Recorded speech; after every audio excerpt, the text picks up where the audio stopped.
Meeple Nation Podcast, episode 397, Economic Games. Welcome, citizens of Meeple Nation. For the next 30 minutes, sit back and enjoy. Meeple Nation is sponsored by GameToppersLLC.com. Upgrade your game, whatever game you're playing, your game night, your game space.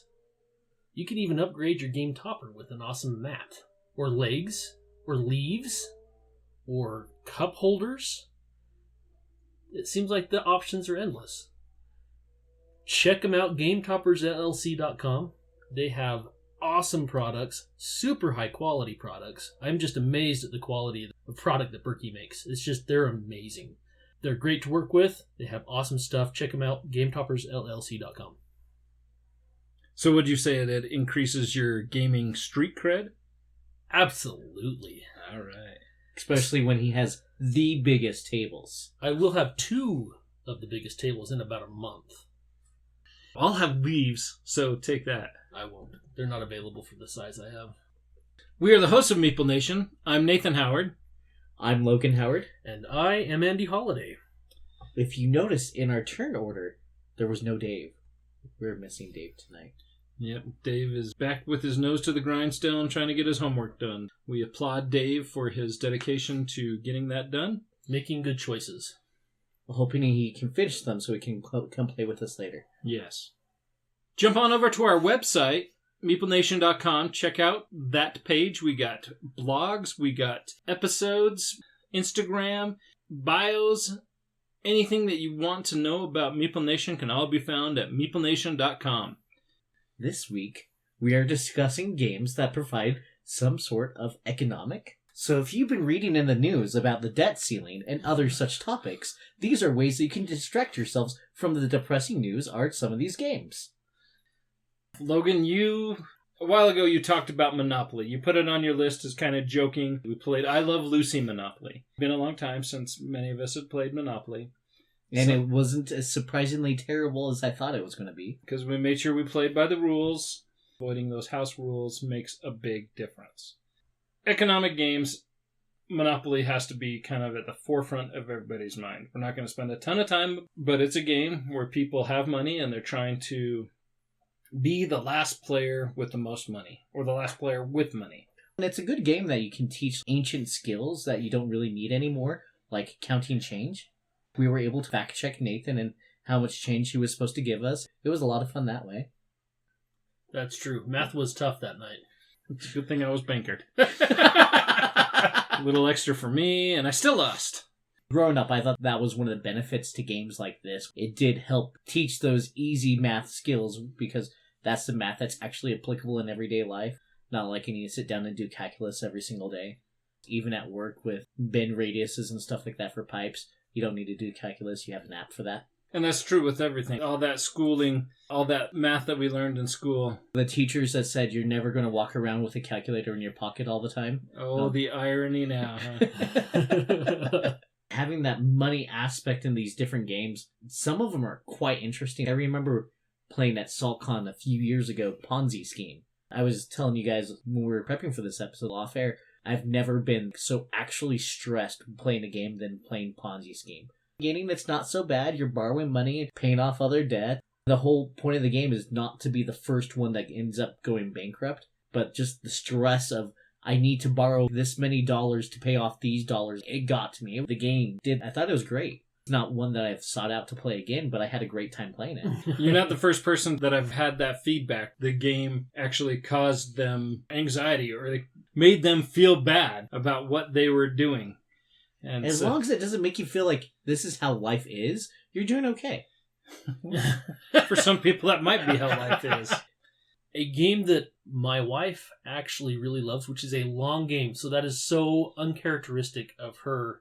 In this game, it really can be drawn out. Sometimes play it over days, and that's Empire Builder. Days? Yeah, well, we'll sit down for like 2 hours and play, and not finish, so we'll come back the next day and play, and sometimes not finish, just life being busy, but it's one that she's always willing to come back to and play. It just intrigues her.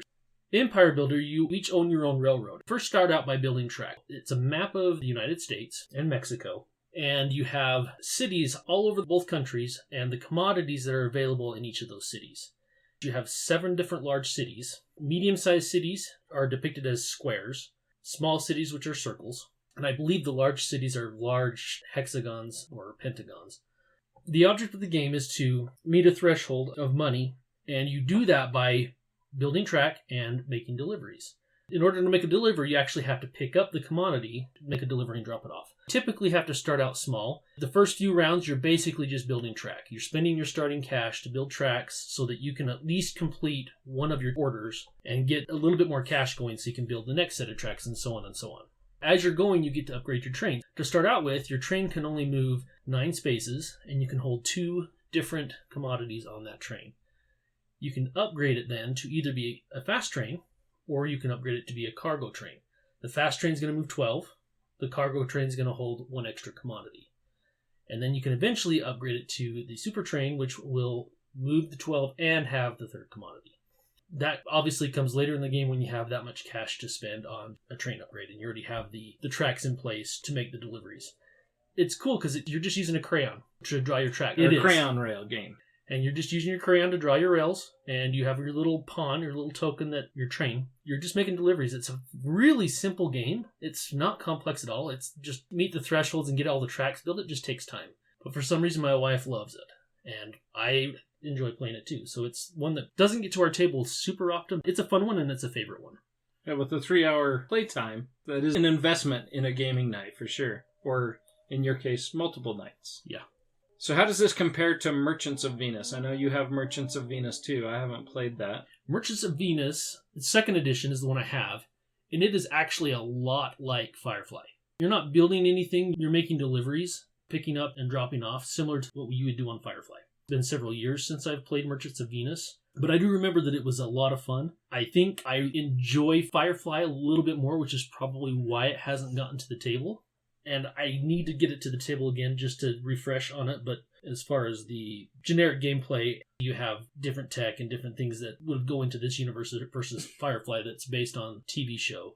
But I would say Merchants of Venus is far more economic than Firefly. I mean, Firefly, you are earning money, but that's not necessarily the only way to victory. Merchants of Venus is the player with the most money that wins, right? It is. And there's a supply and demand system in it. Things are going to be worth more or less depending on what the supply is and the demand on the supply and demand track. So as far as that goes, yes, there's definitely more of an economic aspect to it, but the general play is very similar. Firefly is more economic than, say, Outer Rim.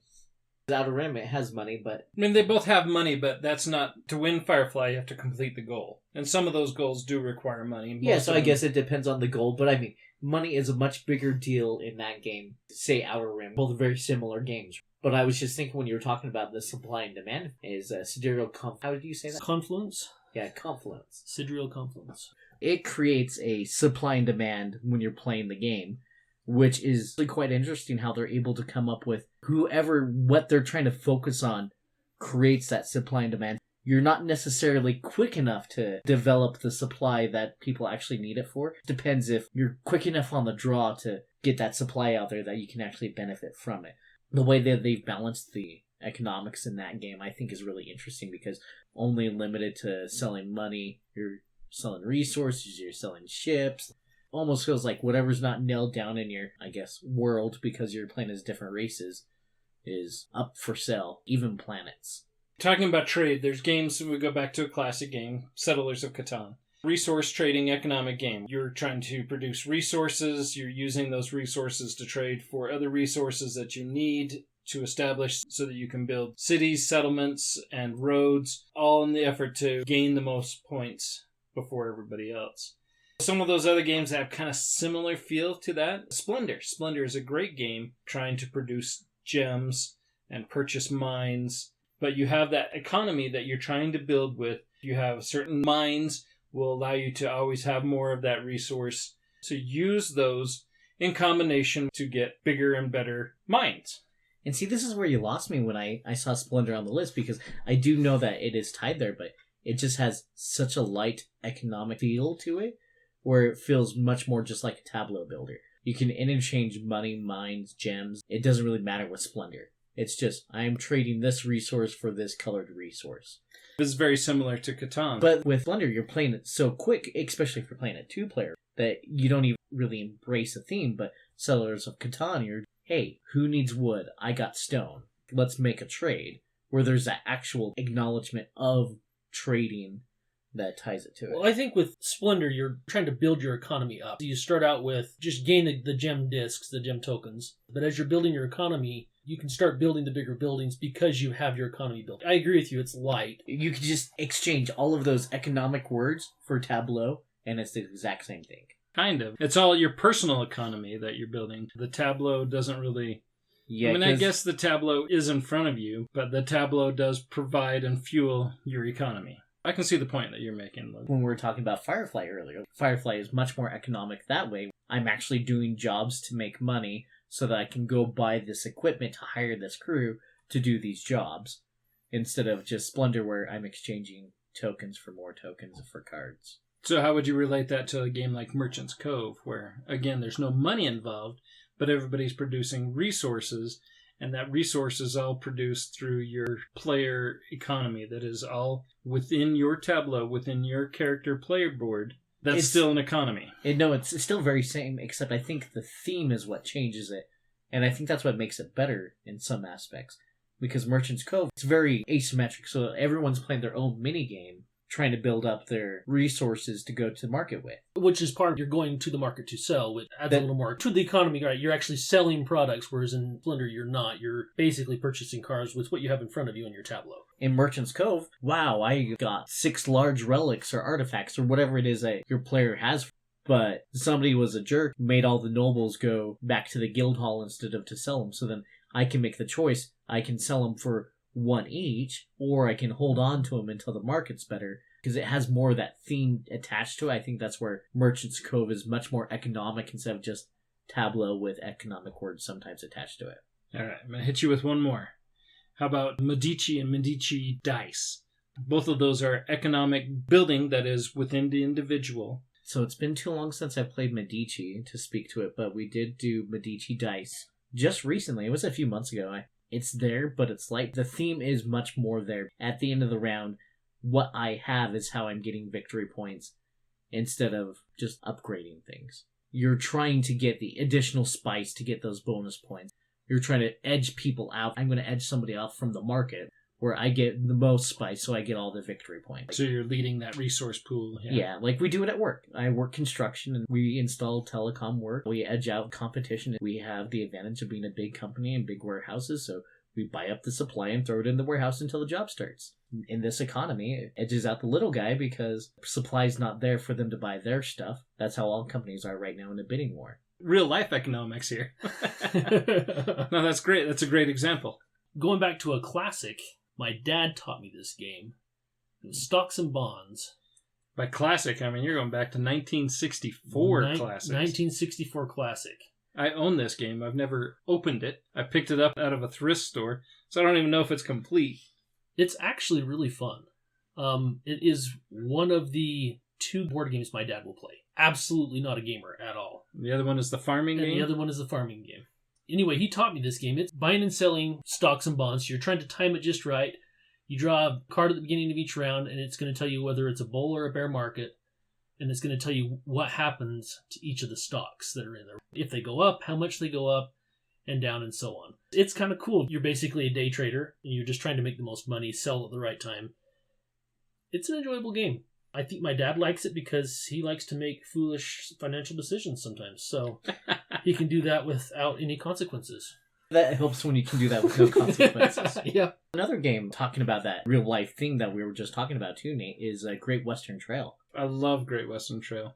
When you're talking about the economics of it, you're a cattle herder, and you're gathering up your herd, and you're thinking to yourself at the beginning, should I just go to Kansas City, get the negative points, but then get the extra resources and the money at the beginning of the game to help fund your Tableau to your other choices? There's that balance of, it's not necessarily a startup debt or whatever, but you're exchanging negative points at the end of the game to hopefully overcome them with positive points because of the investing the good choices, and that has great economic feels to it.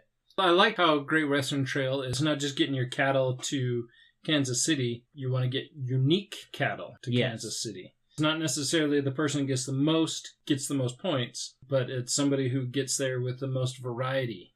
Yeah, because you could get there with hand of 5 cattle. That's great, but you still only get 5 coins, where somebody could have 4, 3, and 2, and another one, and then they're making more money than you are, just because they have that great variety. Great Western Trail is a great one to balance that feeling. I think it's a great choice at the beginning of the game is to get the extra money and go to Kansas, even if you can go a little bit further, just because that startup capital is so great in that game.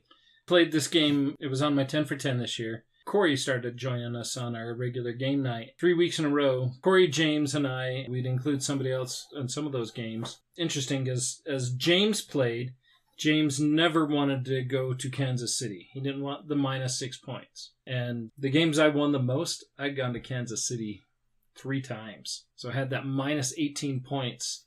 But you get that capital that allows you to hire workers, buy better cattle, buy a wider variety of cattle. To hire the workers, have the more ranchers to make it easier and cheaper to buy the better cattle. Yeah, just being able to have that capital to invest in your tableau was huge. Great Western Trail is a great game that includes that. Another classic game is Power Grid.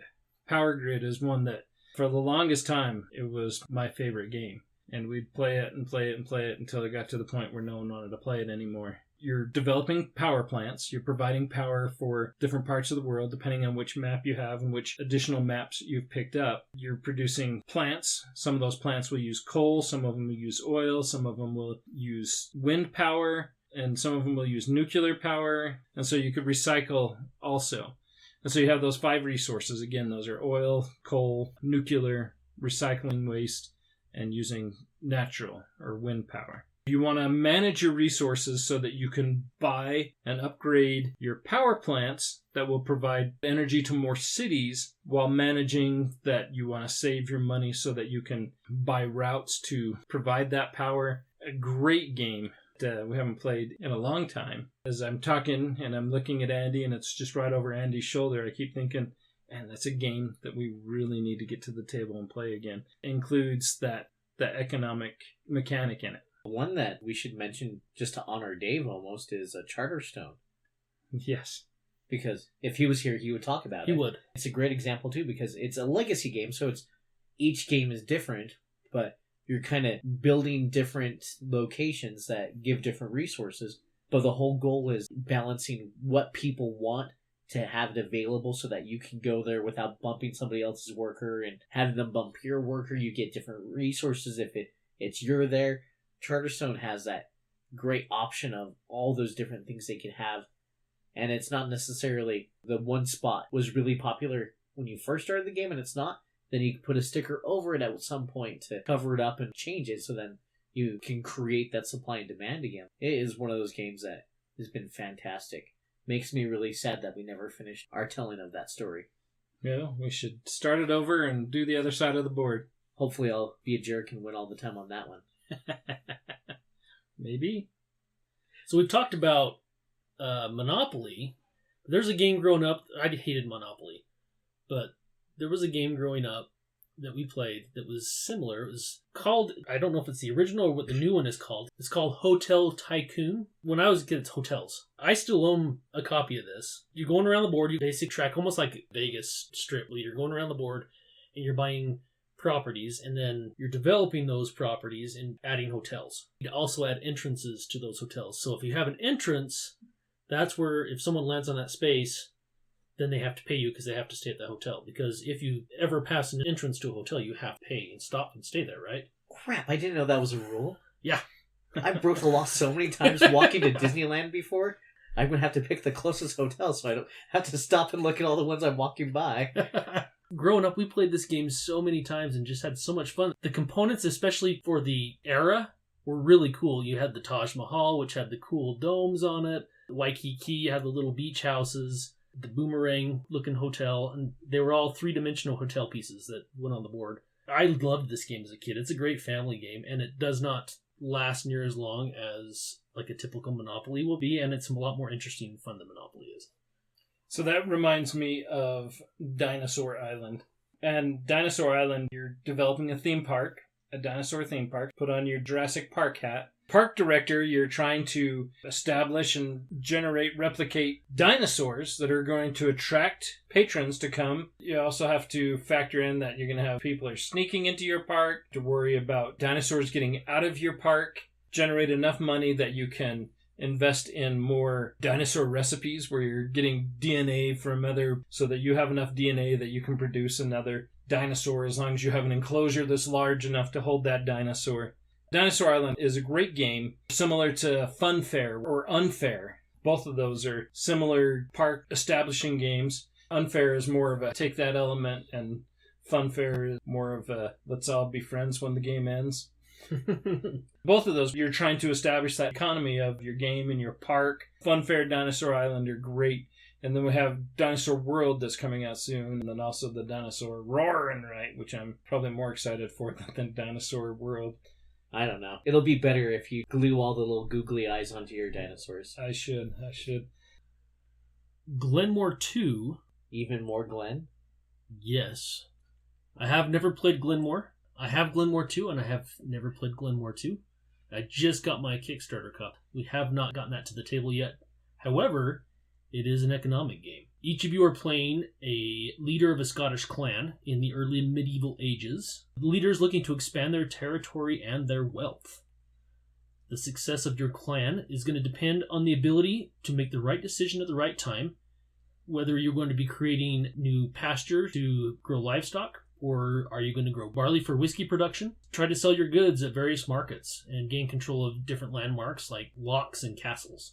This game looks like a lot of fun. I've got it all punched and rules out and unread.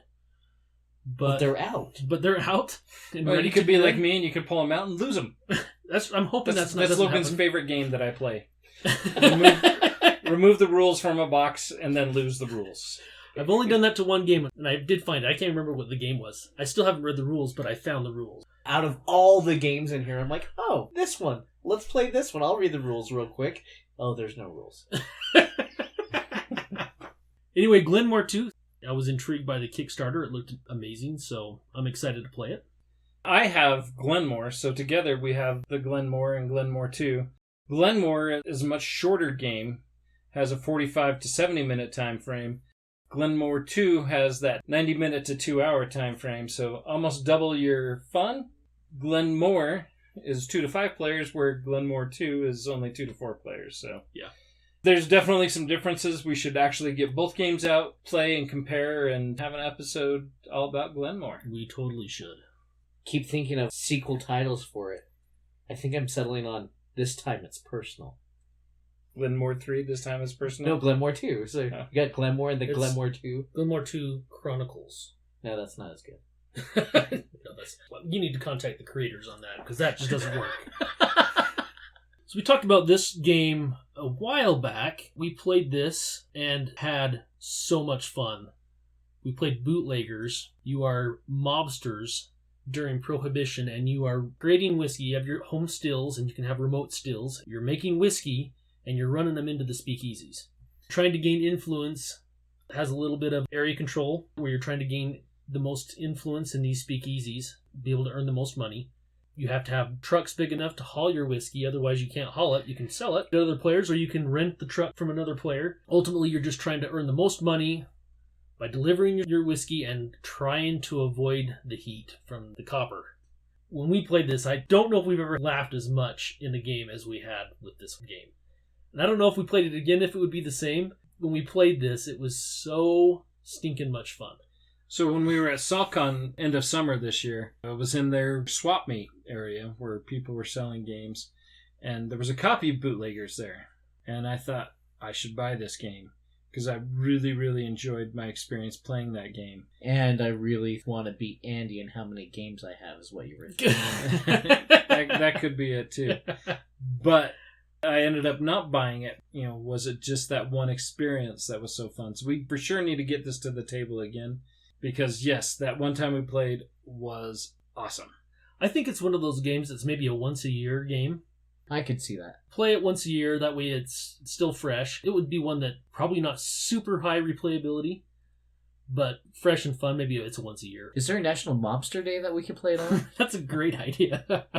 Wingspan is another economic game because it said so.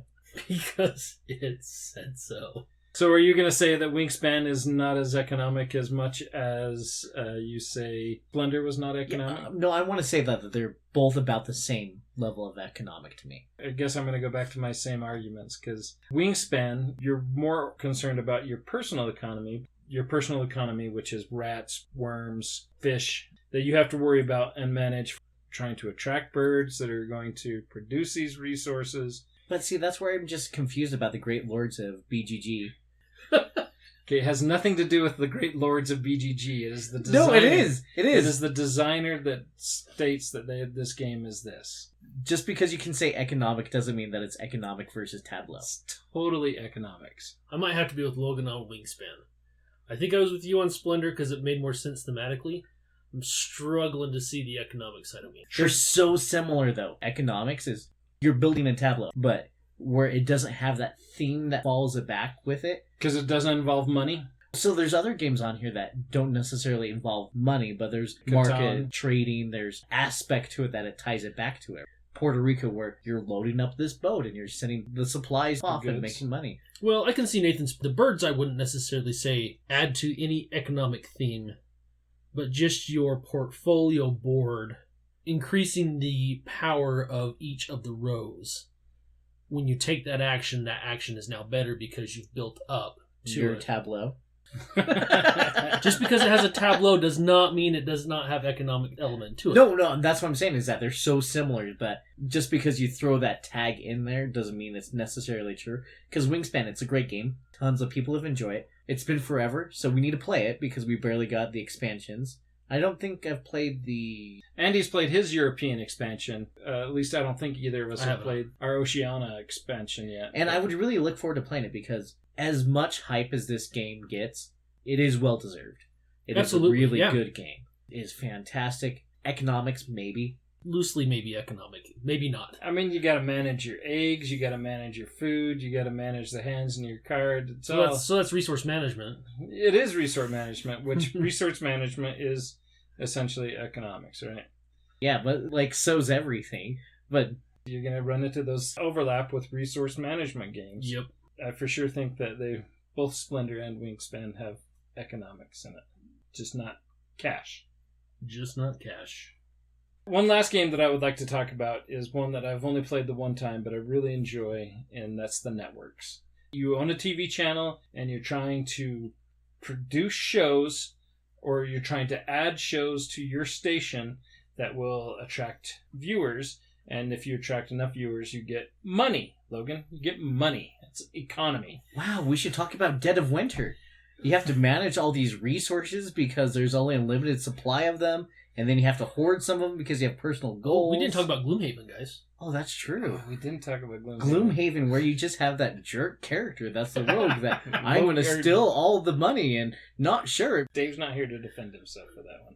But networks, you're trying to hire actors, you're trying to get shows that use your actors, that provide advertisements, that all produce money. Networks has a couple of expansions that I really enjoyed the idea of this game, and I really actually enjoyed the game that we played. The Networks, it's a fun, creative game. I really enjoyed it. Maybe I'll put it on the 10 for 10 next year so that we can get more of a sample for it. Architects, I would feel it's more economic because you're putting your workers in locations to make them better, and so the more that you have there, you have to manage it because somebody's a jerk and goes and captures all your workers. There's that aspect to it too that reminds me something of the economic management side, because you really want those extra resources, but do you really want to put another worker to make it that much more tempting for someone to capture them all? It reminds me of a game, it's called Wingspan, where do you want to put another card in that row to make that row better? Excellent. That is a sampling of some economic games and maybe a little bit of a debate on what games are classified as economic games and which don't. We'll leave that up to you. We're going to talk next week about some more games. We'll see how that goes and see if the debate continues or if we're on more common ground with those 4 games. Until next time. If you can afford it. We'll see you at the game table. But spend your money wisely, because they're all economic games. No joke. As always, we want to thank you for listening. Check out our website. We have all sorts of cool things there. Love those blogs. Get a deeper look into the writing side of Meeple Nation. Join our Facebook group, Meeple Nation Off Air. I look forward to seeing you there. Follow us on Twitter @MeepleNation. We also have Instagram. Under the same name. We also want to thank our sponsor, GameToppersLLC.com. We love their product, and they have so much goodness out there. And we also want to thank Braiding Detergent for our music.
Game Toppers is sponsored.